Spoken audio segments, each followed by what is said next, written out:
یہ آپ کہہ سکتے ہیں کہ آپ نے کوئی ایک نمبر پہ تھا ان کے ساتھ جو ہے نا وہ ان کا ہونا چاہیے تھا، یہ آپ کہہ سکتے ہیں کہ دوسرے نمبر پہ جو تھے پھر اس کے بعد ان کو آنا چاہیے تھا، یہ آپ کہہ سکتے ہیں کہ آپ کا جو ہے نا پارلیمان کی جو وہ کمیٹی تھی ان کا جو انتخاب تھا وہ درست نہیں ہے، اس کے اوپر سوالات اٹھا سکتے ہیں آپ، مگر یہ کہنا کہ پارلیمان اس قانون کو تبدیل نہیں کر سکتی، یہ میرا خیال ہے یہ زیادتی ہو جائے گی، وہ ٹھیک نہیں ہوگا، وہ ان کے اختیار میں ہے، وہ ان کے ڈومین میں ہے، کیونکہ یہ ول آف دی پیپل کو جو ہے نا وہ یہاں سے ریفلیکٹ ہوتی ہے، اور اس کے بعد جو کمیٹی ہے اس کے بعد وہ ہر آدمی جو ہے اس نے اللہ پاک کو جواب دینا ہے، اور اس کے بعد اللہ کے بعد وہ اپنے ضمیر کو جواب دے۔ تو اگر کسی نے اللہ کے کو اس جواب کو کہ میں نے کل جا کے جواب دینا ہے یا آج اپنے ضمیر کو جواب دینا ہے، اس باتوں کو نظر انداز کیا ہے تو وہ آئی وش کہ یہ احساس رہے پارلیمنٹیرینز میں، کیونکہ اللہ کے 99 نام پارلیمنٹ ہاؤس کی چھت پہ لکھے ہیں، اکثر لوگ اس کا ریفرنس بھی دیتے ہیں، لیکن کئی باتیں جو وہاں پہ بھی کی گئیں بعد میں ان کو بھی کانٹراڈکٹ کرنا پڑا بہت سے معاملات کے اندر۔ خیر، let's not go into the details. دوبارہ سے اس ترمیم کے نتیجے میں جو تحریک انصاف کے کچھ خدشات تھے، ان کی جو ریزرویشنز تھیں، اس کے بارے میں آپ کیا کہیں گے؟ چونکہ مستقبل قریب میں اگر انہیں کوئی مشکل پڑتی ہے، آپ کے اچھے تعلقات رہے تو کیا آپ ان کی مدد کو آئیں گے، ہیلپ کرے گی JUI ان کو؟ دیکھیے، ہم کسی شخص یا پارٹی کے حامی یا مخالف نہیں ہیں، ہم اصول کی حامی ہیں اور اصول کے مطابق چلتے ہیں۔ اس وقت جب سینٹ میں یہ بل پیش ہوا تھا اور تارڑ صاحب آن لیگس تھے، تو اس وقت مجھے اپوزیشن لیڈر کے چیمبر سے میسج آیا کہ اگر آپ تکلیف کریں ہمارے پاس آ جائیں، تو میں خود چل کے گیا ہوں ان کے پاس، اور مجھے جو 2 باتیں بتائی ہیں اس میں سے ایک گریونس جو ہے نا میں نے ادھر جا کے، کیونکہ میری وہ تارڑ صاحب سے انڈرسٹینڈنگ تھی، یہ ایک دم مسودہ اچانک چاہ کے ہم نے جو ہے چونکہ دیکھا تھا اس میں سینٹ ہال میں، تو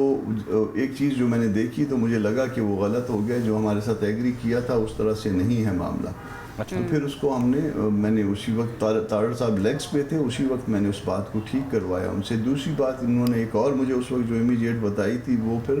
جب میں نے تارڑ صاحب کے سامنے رکھی تو انہوں نے مجھے اس کی جو ہے لاجک بتائی، تو بینگ اے لیگل مین جو ہے وہ لاجک میری سمجھ میں آ گئی، تو میں نے اس بات کو جو ہے پھر خود ترک کر دیا کہ یہ بات جو ہے تارڑ صاحب صحیح کہہ رہے ہیں۔